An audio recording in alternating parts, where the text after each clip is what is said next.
In this video, I show you how to properly set up a cartridge on a turntable. Find out how coming up.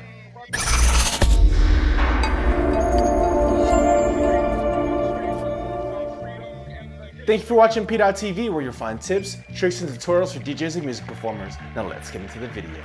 So when using turntables with DVS especially, the number one issue that most people have is issues with the tracking due to the cartridge or the vinyl.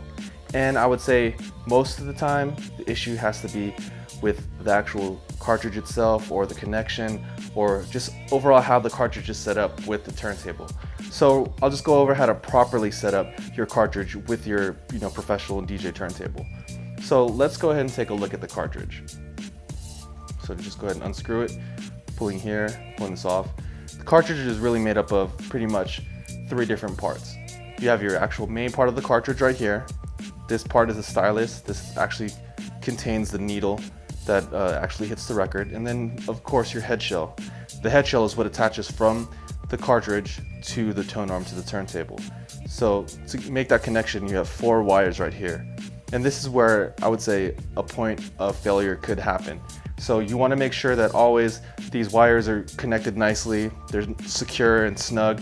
Also that they're not corroded anyway, which can happen especially in humid environments. So make sure that these are clean, they're connected all the way, just to make sure you get a nice clean signal for your DVS.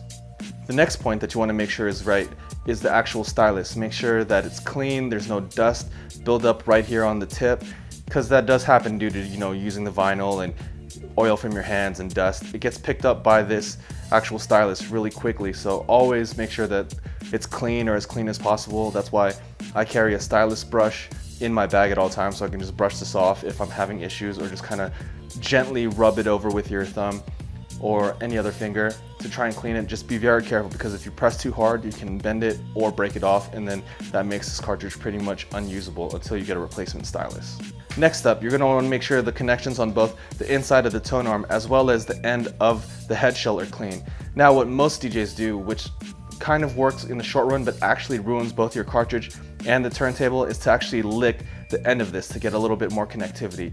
Yeah, that might work for a little bit, but it ends up corroding and ruining the connector here and here. Now you can always get a replacement head shell, so this will work, but it's really hard to fix something inside of the tone arm that's been corroded like this. So it's better to just not do that at all. One method to actually cleaning the inside of this is taking the eraser end of a pencil that'll fit in here and just kind of slowly turn it, and then just gently blow out of all the dust that comes out, or the little bits of eraser. What that'll do, it'll clean the contacts on the inside and give you that cleaner signal. Another way of doing it is, if you don't have a pencil, just give the inside of this a quick blow, just a nice hard breath on here, just to clean it out, to try to get all the dust or dirt and grime out of that thing. And then just make sure you slide this right back in, and it's nice and secured, and you're ready to go. You have a nice tight connection from the head shell to the tone arm. Now once you make sure that all of that stuff is straightened out, you want to make sure that your weight setting is actually correct. Now a lot of people out there, what they'll do is they'll just go ahead and have the cartridge on the record and just jam this all the way, the counterweight all the way to the front, to give you the most actual tracking weight. But that'll actually damage your vinyl more, as well as kind of wear down your stylus a little bit more. So you want to look at the manual for whatever cartridge you're using and get the preferred weight. They give you some type of weights that work best with those cartridges. For example, with the 447, the Shure 447, like this one right here, a weight of about 3.5 is pretty good. You get some really good tracking, and it still doesn't overly weigh down the actual tone arm and cartridge, so you don't get that extra wear. Now, how do you set that weight?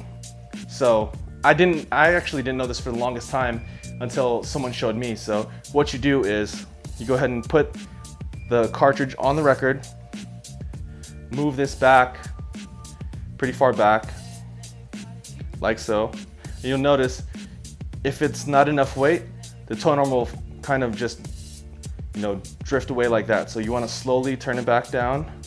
Still not enough weight. Almost.